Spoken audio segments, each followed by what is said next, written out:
नमस्कार, स्वागत है आप सभी का। मैं मनोज श्रीवास्तव और दिल्ली के दंगल में लगातार चुनाव प्रचार का जोर देखने को मिल रहा है और आज हम इस दंगल में पहुंचे हैं राजौरी गार्डन। जी हां, राजौरी गार्डन सीट जहां की पंजाबी बाहुल्य सीट को इस तरह देखा जाता है। बहुत सारे मुद्दे हैं यहां पर, उसको लेकर के आरोप प्रत्यारोप का दौर भी चल रहा है। लेकिन बीजेपी खेमा, बीजेपी कैंप से किस तरीके की फाइट यहां पर, क्या तैयारी नजर आती है, क्योंकि मौजूदा तौर पर आम आदमी पार्टी के विधायक यहां से हैं, किस तरीके से जीत की अपनी रणनीति तैयार करी है बीजेपी, ये तमाम बातें समझने के लिए बहुत खास मेहमान और बीजेपी से यहां के हमारे कैंडिडेट जो हैं वो मनजिंदर सिंह सिरसा हमारे साथ आज जुड़ रहे हैं और उनसे हम बात करेंगे और उनसे जानने की कोशिश करेंगे किस तरीके की रणनीति और जीत को लेकर क्या आधार उनको समझ में आता है बीजेपी के लिए इस खेमे पर। मनजिंदर सिरसा जी, बहुत स्वागत है आपका जी मीडिया पर। बिल्कुल। बहुत सारी रैलियां, बहुत सारे जो ना चुनाव सभाएं चल रही हैं। पहले तो ये समझना चाहूंगा कैसे अपने आप को फिट रख पा रहे हैं इतना और कैसे ये सब कुछ मैनेज, क्योंकि बड़ी चुनौती आपको दी गई है इस सीट को लेकर। चुनाव ऐसे होता है, सब अपने आप फिट हो जाते हैं। चुनाव में आदमी जब जुड़ जाते हैं तो 15-15 किलोमीटर रोज आप डोर टू डोर करते हैं, 15-15 रोज सभाएं करते हैं, बोलते हैं, तो पता नहीं अपने आप ही परमात्मा से ताकत आती है और सबको आती है। क्या मुद्दे नजर आ रहे हैं, आप किस तरीके से जनता को कनेक्ट कर रहे हैं? देखिए, मुद्दा सबसे बड़ा जो है इस वक्त वो है दिल्ली के अंदर जितनी अवस्था फैल चुकी है, गंदा पानी, बंद गटर, टूटी सड़कें और गंदगी से बेहाल है दिल्ली। अस्पताल हो तो गंदे हैं, स्कूल हो तो गंदे हैं, सड़कें हो तो गंदी हैं, मोहल्ले हो तो गंदे हैं। पीने का पानी तो किसी के घर में आता ही नहीं, सिर्फ सबके घर में गटर का पानी आता है और बाजार की बोतलें सब पीना शुरू कर दिया। दिल्ली के लोग कहते हैं कि 10 साल हो गए इस आदमी को झूठ पे झूठ, झूठ पे झूठ, झूठ पे झूठ, झूठ पे झूठ, झूठ पे झूठ, झूठ पे झूठ, झूठ पे झूठ बोले जा रहे हैं। किसी भी बात पे टिकता ही नहीं है। सुबह कुछ बोलते हैं, शाम को अरविंद केजरीवाल जी कुछ बोलते हैं। और 10 साल में देखिए हमारे पड़ोसी गुड़गांव हैं, वो कितना आगे निकल गया। आज गुड़गांव के अंदर बेस्ट इंफ्रास्ट्रक्चर है। दिल्ली के लोग आज दिल्ली छोड़ छोड़ के गुड़गांव को क्यों भाग रहे हैं? गुड़गांव सस्ता है इसलिए नहीं, गुड़गांव दिल्ली से महंगा हो गया है, लेकिन वहां पे इंफ्रास्ट्रक्चर इसलिए यहाँ का घर बेच के वहां महंगा घर लेने को तैयार है। और कभी 10 साल पहले गुड़गांव यहाँ से दिल्ली से 10 गुना सस्ता था। तो क्या हुआ? अरविंद केजरीवाल जी ने दिल्ली को बर्बाद कर दिया, बीजेपी ने गुड़गांव को आबाद कर दिया। अब दिल्ली के लोग चाहते हैं कि जब बीजेपी ने मुफ्त बिजली की बात भी हमें दे दिया, बीजेपी मुफ्त पानी भी हमें दे रही है, बीजेपी मुफ्त हमें बस का सफर भी दे रही है और बीजेपी 2,500 रुपये हमारी बहन बेटियों को भी दे रही है, बीजेपी 500 रुपये में सिलेंडर भी दे रही है और 2 सिलेंडर मुफ्त भी साल के दे रही है। जो प्रेग्नेंट बहनें हैं, बेटियां मां बनने वाली, उनको 21,000 रुपया दे रही है और 10 लाख रुपए का मुफ्त इलाज, बहुत बड़ी बात है। तो लोग कहते हैं 10 लाख रुपए का हमें प्राइवेट अस्पताल में मुफ्त इलाज मिल रहा, हम केजरीवाल को वोट क्यों डालें?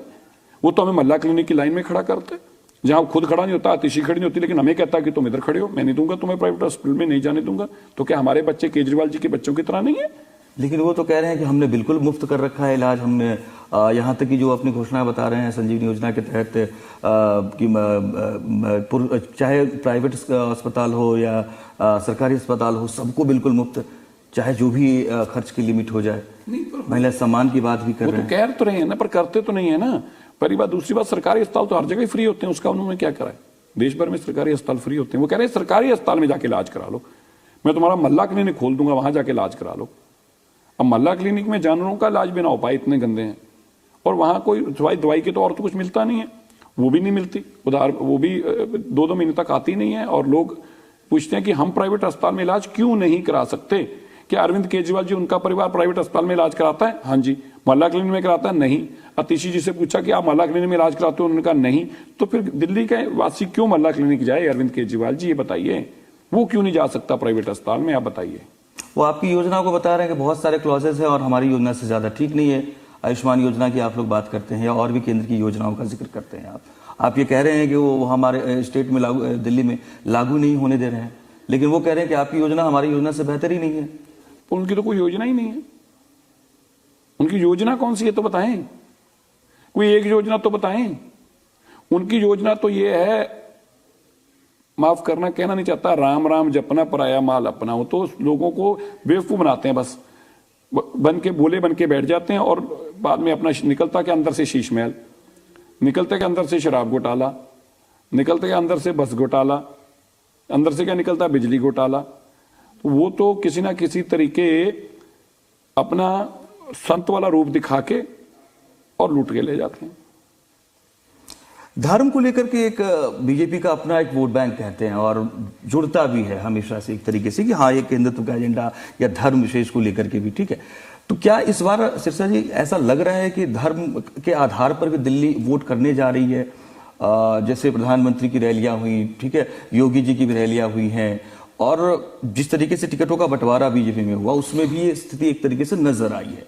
क्या ये बीजेपी लेकर चल रही है कि धर्म के आधार पर भी इस बार वोट पड़ेंगे? नहीं, देखिए, हमने कोई धर्म के आधार वाला काम नहीं किया। बीजेपी के हर तरह के कैंडिडेट हैं, सबका साथ सबका विकास। बीजेपी के सिख कैंडिडेट भी हैं, बीजेपी के हिंदू कैंडिडेट भी हैं, बीजेपी के ब्राह्मण कैंडिडेट भी हैं, बीजेपी के मुसलमान कैंडिडेट भी हैं। हमने कोई एक धर्म विशेष की बात नहीं करते, ये केजरीवाल का कंसेप्ट है। तो वो योजना भी लेकर के आ गए हैं, तो जाहिर सी बात है संभवतः पुजारी ग्रंथि योजना है, उसमें 18,000 देने की बात वो कह रहे हैं, तो कनेक्ट होंगे? आपको लग रहा है कि कुछ माने कागजी तौर पर, संकल्प पत्र के तौर पर ऐसा कुछ नहीं हो पाया, शायद इसका कुछ नुकसान हो सकता है? देखिए, ऐसा है ना, जो दिल्ली के लोग जानते हैं कि जो पुजारी योजना उन्होंने कही है वो पिछले 12 साल से तो सिर्फ मौलाना को, मस्जिद के मौलाना को दे रहे थे, और अभी अचानक उनको क्यों याद आई?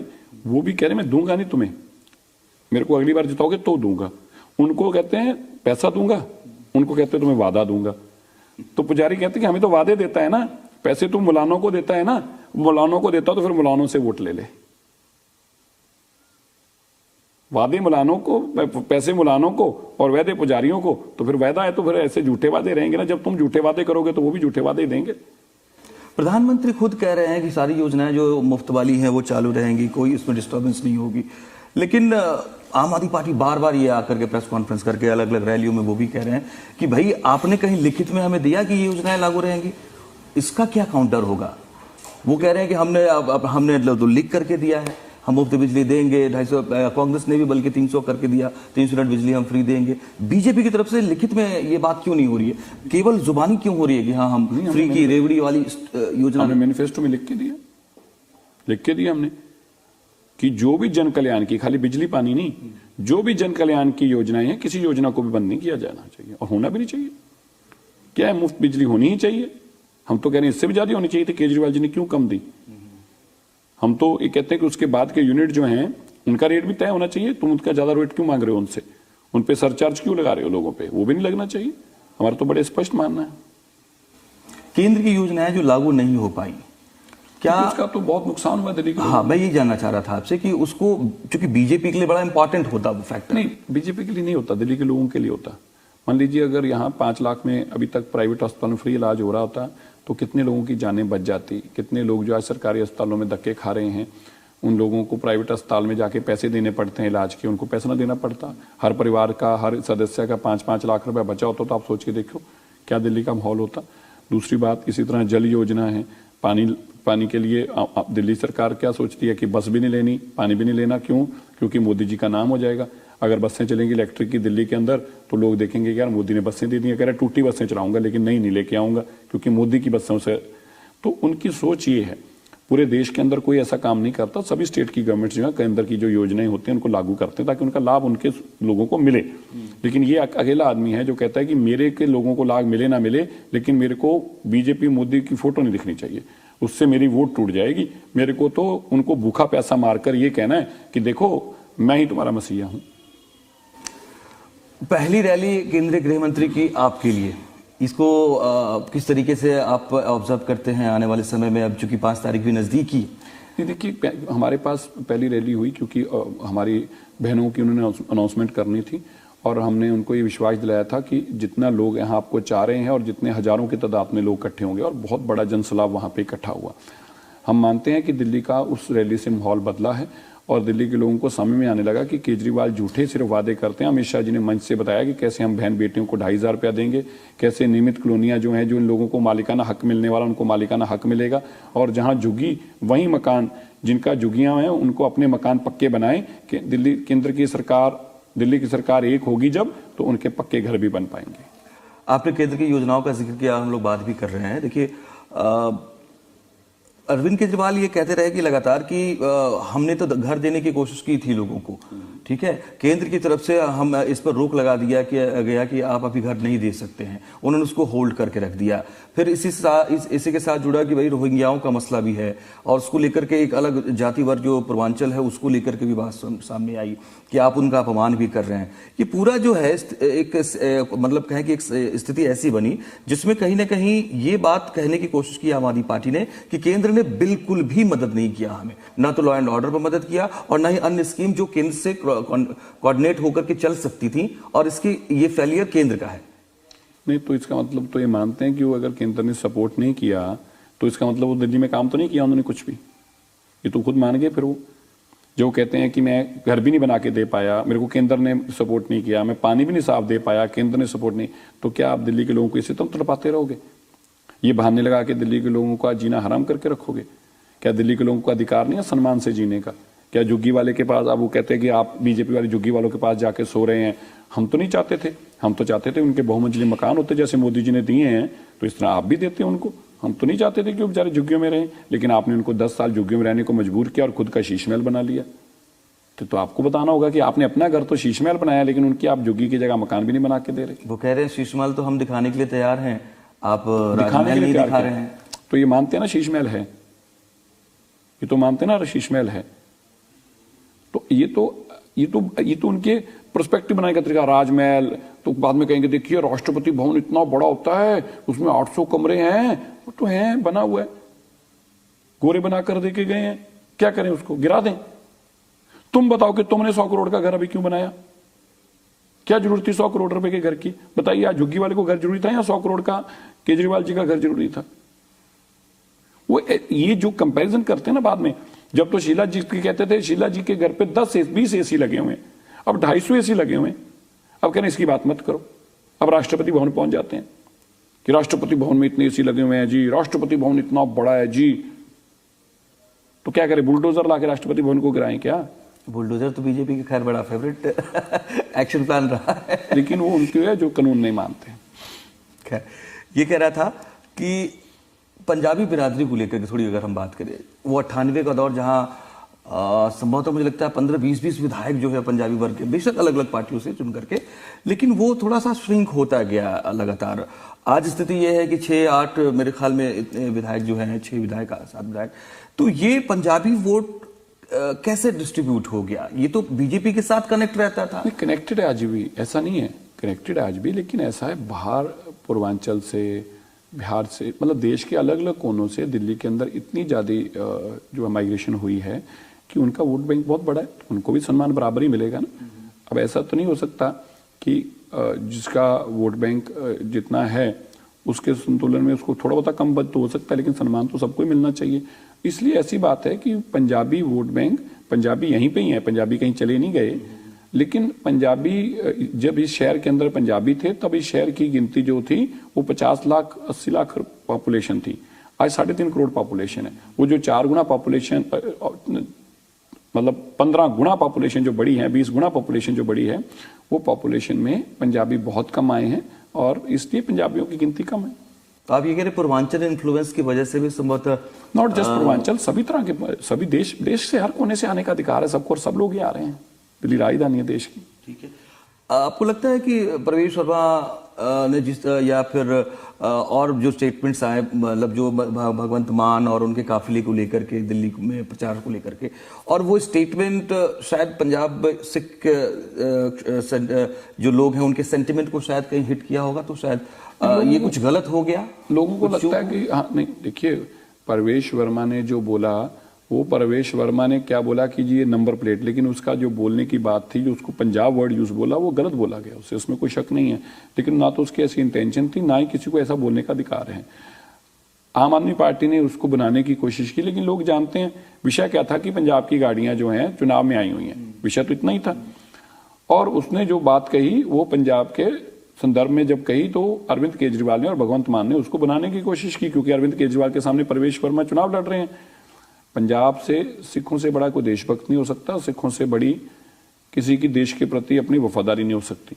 और हम लोग तो स्वाभाविक ही देश सेवक हैं, बाई चॉइस नहीं, बाई नेचर हम देश, तो इसलिए परवेश ने जिस तरह की लाइन इस्तेमाल की, उस लाइन की अगर आप लाइन को सुनेंगे तो आपको उसका पीड़ा होने स्वाभाविक है। राजौरी गार्डन में इसका कोई इफेक्ट तो नहीं पड़ रहा है? नहीं, लोगों को पता ही है, लोग जानते हैं, जहां सिरसा है तो वो तो खड़ा ही है अपने लिए ही है, और उसको पता है कि ये जो बातें हैं ये पॉलिटिकल तौर पर कोशिश की जाती बनाने की। आप पंजाब हित की अगर बात करें, सिखों के हित की अगर बात करें सिरसा जी, तो क्योंकि आप अलग अलग वर्ग के लोगों के पास जा रहे हैं और आप जिस क्षेत्र से बिलोंग करते हैं वहां पर जाहिर सी बात है कि पंजाब सिख के लोग जो हैं उनका एक बड़ा दायरा है, तो क्या उनको लग रहा है कि उनके लिए कुछ काम हो पाया है पिछले 10-12 सालों में? पंजाबी असिस्टेंट होते रहे मिनिस्टर के साथ ताकि पंजाबी में वार्तालाप हो सके, उसको बंद कर दिया इस केजरीवाल ने आके। और सबसे बड़ी बात है, जब से कैबिनेट बननी शुरू हुई है, कभी ऐसा नहीं था कि बिना सिख वजीर के कोई कैबिनेट बनी हो। अरविंद केजरीवाल जी ने आके उस कंसेप्ट को भी खत्म कर दिया। एक बात तो स्पष्ट है कि अरविंद केजरीवाल जी ने सिखों का आके नुकसान बहुत दिल्ली में किया है। उसमें बहुत सिख उसको समझ पाए या नहीं समझ पाए, ये मैं नहीं मानता कि बहुत समझ पाए हैं, क्योंकि वो उसका तरीका इस तरह का है कि लोगों को समझ में आने नहीं देता, वो चीज़ों को भटका देता है। तो अभी तक अब जाके सिखों को समझ में आया कि 15 साल 12 साल हो गए, हमारा तो सिक्की कोई मिनिस्ट्री नहीं है, हमारा तो अधिकार जो था वो छीन ही लिया गया है। स्कूलों में से पंजाबी बंद कर दी गई है, उसको तो ऑप्शनल कर दिया गया है। तो ये बात लोगों के जहन में आ रही है, ऐसा नहीं है कि सबके आ गई है, मैं मानता हूँ।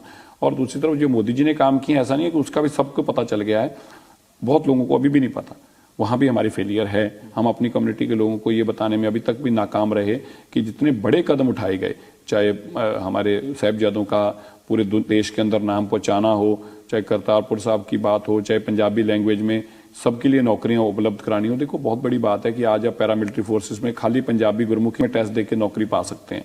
और गतका जैसी हमारी जो मार्शल आर्ट है उसको राष्ट्रीय खेलों में जगह दी गई, और जब कोई गतके का जौहर से जीत कर भी सरकारी नौकरी हासिल कर सकता है, ये अपने आप में बहुत बड़ी बात है। एक झूठ की राजनीति बड़ा आजकल चर्चा में है। सवाल ये है कि कौन झूठ बोल रहा है, और दूसरी बात वो ये इसलिए राजनीति आगे बढ़ी क्योंकि रेवड़ी कल्चर को लेकर के आम आदमी पार्टी ने कहना शुरू किया कि आप बीजेपी के लोग तो हमें इस बात को लेकर उलाहना देते थे, शिकायत करते थे, आरोप लगाते थे। अब हम कह रहे हैं कि हम लिख करके दे रहे हैं, हम कह रहे हैं कि हम रेवड़ी बांटेंगे, वो कैंपेन भी इसको लेकर के वो करते हैं। तो अब आप लोगों की तरफ से भी ये कहा जा रहा है कि भाई जो मुफ्त की चीजें, अरविंद केजरीवाल जी का रेवड़ी कल्चर है जो मौलानाओं को 20,000 रुपया महीना दे रहे हैं, ये वो रेवड़ियां बांट रहे हैं। रेवड़ी कल्चर है कि अगर अब्दुल्ला का कोई मर्डर हो जाता है तो उसको 1 करोड़ मिलता है, अंकित का हो जाता है तो उसके बारे में चर्चा नहीं होती। रेवड़ी कल्चर ये कल्चर है। रेवड़ी कल्चर है कि जब आप उन बच्चों को स्कॉलरशिप देते हैं जो एक विशेष धर्म से हैं और दूसरों के लिए बंद कर देते हैं, ये रेवड़ी कल्चर है। रेवड़ी कल्चर ये है कि एक विशेष धर्म के लोगों के लिए आप उनको लोन भी प्रोवाइड करते हैं और वो लोन वापसी का भी प्रोविजन खत्म कर देते हैं, लेकिन दूसरों के लिए आप कहते हैं कि आप लोन ले ही नहीं सकते। तो ये रेवड़ी कल्चर है। जहां तक बात है लोगों को जन कल्याण जो योजनाएं हैं, तो मोदी जी से ज्यादा किसकी हैं? सीधा अभी तक बताइए, लाडली योजना पूरे देश भर के जहां बीजेपी की स्टेट्स हैं, महाराष्ट्र और मध्य प्रदेश, सब जगह हमारी लाडली योजना है। इसी तरह से ड्रोन दीदी, उनको पैसा देकर हम ड्रोन लेकर देखें। लखपति दीदी की हमारी योजना है, मुफ्त में सबके घर में अनाज भेजने की हमारी योजना है। तो योजनाएं तो भारतीय जनता पार्टी, केंद्र की सरकार, मोदी जी की ऐसी बहुत हैं जो जन कल्याण की योजनाएं हैं, लेकिन वो रेवड़ियां अरविंद केजरीवाल जी बांटते हैं जो एक विशेष धर्म को देते हैं। कांग्रेस को किस तरीके से फाइट देख रहे हैं सिरसा जी? क्योंकि इस बार जो वैक्यूम था उनका, उसके बाद जोर लगाने का दावा कर रही है कांग्रेस। हाँ, वो दावा ही कर रही है।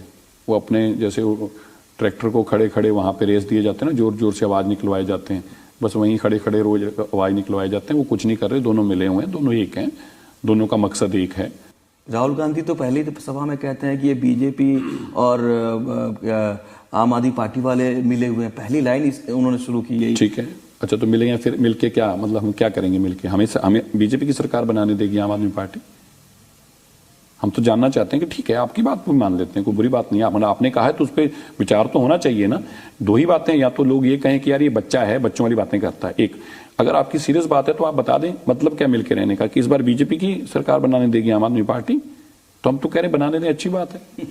हम तो कह रहे राहुल गांधी साथ ही बिठा दें हमारे उनको। अगर नहीं मिले तो आप मिलवा दो बिठा के कि भाई बीजेपी को सरकार बनाना तो अच्छी चलाएंगे। तो हम तो कह रहे राहुल जी कर दीजिए, हमारा काम आसान। राहुल जी कह रहे हैं कि अगर हम आगे तो जातीय जनगणना यहाँ करवाएंगे, आरक्षण का दायरा है वो 50% से भी आगे लेकर चले जाएंगे। तो मानते हैं कि अगर हम आगे तो उनका अगर तो आने का मतलब सपना यही है कि वो सपना ही देख रहे हैं और बहुत सालों से मुंगेरी लाल के हसीन सपने हैं। अगर आने के लिए सीटें जीतनी पड़ती हैं, जमानत जब्त नहीं करानी पड़ती, तो जमानत जब्त से कभी अगर आने वाली बातें नहीं होती, उनकी जमानत जब्ती होनी है। पहले भी थी, अब भी है, और वो कुछ लड़ भी नहीं रहे, जानबूझकर सिर्फ स्टेटमेंट दे रहे हैं अपनी इमेज को बचाए रखने के लिए। वो अरविंद केजरीवाल जी के साथ ही हैं। आप जो मैंने एक बार आप शुरुआत में भी कहा, देखिए अब कि धर्म और हिंदुत्व का जो एजेंडा होता है, ठीक है, एक वोट बैंक तो है बीजेपी के पास ऐसा। आम आदमी पार्टी ने अभी जो रिसेंट कुछ घोषणाएं की हैं, क्या वो बीजेपी की लाइन की वजह से करनी पड़ी मजबूरी है, ऐसा आप देखते हैं? जैसे मैंने कहा वो पुजारी ग्रंथि योजना एक धर्म विशेष है ना, दलित स्कॉलरशिप योजना एक वर्ग की बात आती है वहां पर। अभी कांग्रेस ने पूर्वांचल बोर्ड गठन की भी एक तरीके से एक बात कर दी है अभी पीछे। मैं ये जानना चाह रहा हूं कि क्या हिंदुत्व का जो एजेंडा या जो लाइन है बीजेपी की, वो आपके विरोधियों को डरा रही है? तो आपको नहीं लगता है कि इस लाइन को लेकर आगे बढ़े तो शायद फायदा और बेहतर होगा? और आपने मजबूर किया अपने विरोधियों को कि ऐसी योजनाएं लानी पड़ेंगी आपको। नहीं, ठीक है, वो ला रहे हैं ऐसी योजना। अब उन्होंने कहा कि हम उन्होंने और बोर्ड बनाने की बात की कि हम जो है सनातनी एक सभा बनाएंगे, सनातनी बनादि गठन कर पुजारी का नहीं, पुजारी का अलग है, एक सनातनी सभा बनाई है उन्होंने। हाँ। सनातन के उसमें अपने लोगों को डाल के ये सनातनी सभा हम बना रहे हैं। एक बात तो स्पष्ट होगी कि अरविंद केजरीवाल जी अभी तक एक विशेष वर्ग मुसलमान की वोट पर ही काम करते थे। अब उनको समझ में आ गया कि ये भी मेरे से खिसक रही है, कांग्रेस की तरफ जा रही है, और फ्री बीस के नाम पे जब मुझे वोट मिलती थी, लोग समझ चुके हैं कि तुम पैसा हमारा है, देते मौलानों को हो। तो लेकिन प्रधानमंत्री का मानना है कि चाहे कुछ भी हो जाए, हमें सबका साथ सबका विकास पर ही रहना है। हम ये धर्म की लाइनों के ऊपर अपने देश को नहीं बांट सकते। प्रधानमंत्री और दिल्ली के रैलियां उनकी जो हुई हैं, ठीक है, कोई परसेप्शन में बदलाव आया? जो दिल्ली की जनता का एक माइंडसेट बना हुआ है ना अभी, तो आपको लग रहा है कि प्रधानमंत्री की रैली से, अमित शाह की रैली से और परसेप्शन चेंज हो रहा है और बीजेपी के पक्ष में शायद माहौल बढ़ रहा है? ये बड़ा है, बहुत बड़ा है। सबसे बड़ी बात तो जैसे पीएम ने बताया कि जन कल्याण की जो योजनाएं जारी रहेंगी, तो लोगों को समझ में आ गया कि पीएम ने कह दिया तो जारी है। अब पीएम के कहने के बाद योजना नहीं बदल सकती कभी। पीएम के मुंह से निकली बात को हर को पूरी होती है, तो लोगों को ये विश्वास हो गया। फिर पीएम ने जब बताया कि जो जन कल्याण योजनाओं के साथ साथ नई योजनाएं जो आ रही हैं, तो लोगों के मन बदला। तो ऐसा नहीं है कि पीएम की रैली से ही माहौल बदलना शुरू हुआ, और अभी 2-3 रैलियां और होंगी, उससे माहौल बिल्कुल और बदल जाएगा। राजौरी गार्डन में मनजिंदर सिंह सिरसा को जनता क्यों जिताए? क्या विजन, क्या देंगे उनको? क्योंकि ऐसा है, आज राजौरी गार्डन की कोई घर ऐसा नहीं जहां पे साफ पानी आता हो। गंदे पानी का अंबार है, टूटी सड़कें हैं, बंद गटर हैं, और गंदगी इतनी है कि अगर कोई अपने घर आता है, विष्णु गार्डन हो, ख्याल हो, कहीं भी आता है, तो उसको आगे से ढलाव के आगे से गंदगी पड़ी और जानवर सड़कों के ऊपर उनके आगे से निकलना पड़ता है। ऐसी अवस्था फैल गई है कि कोई आदमी वहां रह नहीं पा रहा, सब कुछ छोड़ भागना पड़ रहा है। अब मेरे इलाके के लोग एक ही बात कहते हैं कि सिरसा जी आखिरी मौका लग रहा है हमें, तो अगर आप आओगे तो हमारी विधानसभा बचेगी, नहीं तो हम तो छोड़कर भागने को मजबूर हो गए। हमारे बच्चे कह रहे हैं यहाँ से चलो, अपने बच्चों के दोस्तों को नहीं बुला सकते। आप एक बार वीडियो कवर करके आके देखिए उस इलाके में हाल। इतनी गंदगी आप कल्पना ही नहीं कर सकते। मैं कितनी बार भी बोलूं तो आप मानोगे नहीं जब तक आप देख नहीं लोगे। ये हालात वहां का बन गया। हर घर में गंदा पानी आ रहा है, हर गंदगे गटर बंद पड़े हैं, हर घर के बाहर कूड़ादान बना चुका है। केजरीवाल कह रहा था कि मैं लंदन मॉडल लेके आऊंगा, लंदन मॉडल तो लाए नहीं, लेकिन वो एक कूड़ेदान का मॉडल लाके उन्होंने दिल्ली को थोप दिया। तो मेरी राजौरी गार्डन विधानसभा त्राई कर उठी है। पंजाबी और सिखिज्म को लेकर के आपका एक्सपीरियंस, मतलब आप देखिए दिल्ली में बीजेपी की तरफ से एक प्रोमिनेंट फेस भी हैं आप, सिखिज्म को सिक्खी की बात करते हैं, जब हम पंजाबियत की बात करते हैं तो आपका एक्सपीरियंस भी डीएसजीएमसी का भी रहा है, एक लंबा अनुभव अच्छा रहा आपका दिल्ली में। मुझे लगता है कि राजौरी गार्डन नहीं, पूरी दिल्ली के लिए अगर सिक्खी को लेकर के बात करनी होगी, कुछ विजन आपके पास है, वो आप रखना चाहेंगे, न सिर्फ राजौरी गार्डन बल्कि दिल्ली के तमाम सिख लोगों के लिए, पंजाबी लोगों के लिए? नहीं, बिल्कुल है। देखिए, हम चाहते हैं, आपसे उम्मीदें होंगी उनको? नहीं, डेफिनेटली हैं, और उम्मीदें हैं, और उम्मीदें मेरे से होनी भी चाहिए, क्योंकि मैं रिप्रेजेंट कर रहा हूं उनको। और प्रधानमंत्री जी हों, गृह मंत्री जी हमारी बात को सुनते हैं। जब भी हमने को विषय उठते हैं, उनको सेटल कराने के लिए हमसे बात करते हैं, तुरंत होते हैं। अब देखिए, परसों भाई हरजिंदर सिंह जी श्रीनगर वालों को राष्ट्रपति जी की तरफ से जो नॉमिनेट अवार्ड देने हैं, उसमें उनका नाम भी गया। बहुत बड़ी बात है। उस पर गुरबानी का जो मान सम्मान जो उन्होंने घर घर तक पहुंचाने का काम किया है, उसको हमारी सरकार भी मानती है कि देखिए ऐसे लोगों को हमने प्रोत्साहित करना है, ऐसे लोगों को आगे लेके आना है जिनके कारण कम्युनिटी की बात उठे, जिनके कारण कम्युनिटी का सम्मान बढ़े। मैं मानता हूं कि भाई हरजिंदर सिंह जी को जिस तरीके सम्मान दिया गया है, सरकार के वो मिशन जो सरकार हमारे साथ बात करके हल करना चाहती है, हम सब लोगों को एक पॉजिटिव एजेंडे की तरफ चलना चाहिए और भारत की सरकार हर तरीके हमारी बात मानने को तैयार है। हमें उस चीज का लाभ लेना चाहिए, ना कि कन्फ्रंटेशन में झगड़े में आना चाहिए। बस मैं तो ये सबसे बात करता हूँ। मनजिंदर सिंह सिरसा थोड़ा सा लाइटर मूड में जनता के बीच तो जाते हैं, बहुत सारी सीरियस बातें हो ही रही हैं, लेकिन जनता ये भी राजौरी गार्डन की खास करके जनता जो वो ये कि हमारे जनप्रतिनिधि जो हैं वो हंसते मुस्कुराते भी हैं, कुछ गाते भी हैं। ऑन लाइटर मोड अब हम इसको अगर कंक्लूड करें, कोई बोली कोई वाणी आप रखना चाहें? नहीं, देखिए अभी तो मेरा अभी तो पॉलिटिकल नारा ही है। आजकल तो जो गाने भी है ना वो पॉलिटिकल ही हो गए हैं, कि सिरसा आएगा, गंदगी को यहाँ से हटाएगा। जब तो गाने भी मैं खुद सुनता हूँ तो हंसता हूँ जो बने होते हैं कि, लेकिन ये सच्चाई भी है। तो अब तो हम भी उनको ये बोलते हैं कि 5 तारीख आएगी, आम आदमी पार्टी को भगाओ, सिरसा को लाओ, भाजपा को जिताओ, डबल इंजन की सरकार बनाओ और ये गंदगी और ऐसे छुटकारा पाओ। तो अभी तो हमारे गाने यही बन के रह गए हैं। अब तो लोग भी यही गाने सुनना पसंद कर रहे हैं कि पॉलिटिकल दौर पे पॉलिटिकल गाने ही सुनेंगे। सिरसा जी बहुत सारी शुभकामनाएं और बहुत शुक्रिया आपका, आपने बेबाकी से बात रखी और खुलकर अपना मतलब दिल की बात आपने सामने रखी और भरोसा जनता को करना है और आप अपना भरोसा उनको देने का प्रयास कर रहे हैं। बहुत शुक्रिया आपका। तो हमारे साथ मनजिंदर सिंह सिरसा रहे और जिस तरीके से बेबाकी के साथ उन्होंने अपनी बात रखी है ये काबिल तारीफ है और तमाम मुद्दों को लेकर के जनता के बीच जा रहे हैं। हालांकि जनता जनादेश क्या देती है इसका इंतजार तो हम सबको रहेगा, लेकिन तमाम अपडेट्स के लिए, दिल्ली चुनाव से जुड़े तमाम हलचल के लिए लगातार आप बने रहिए हमारे साथ।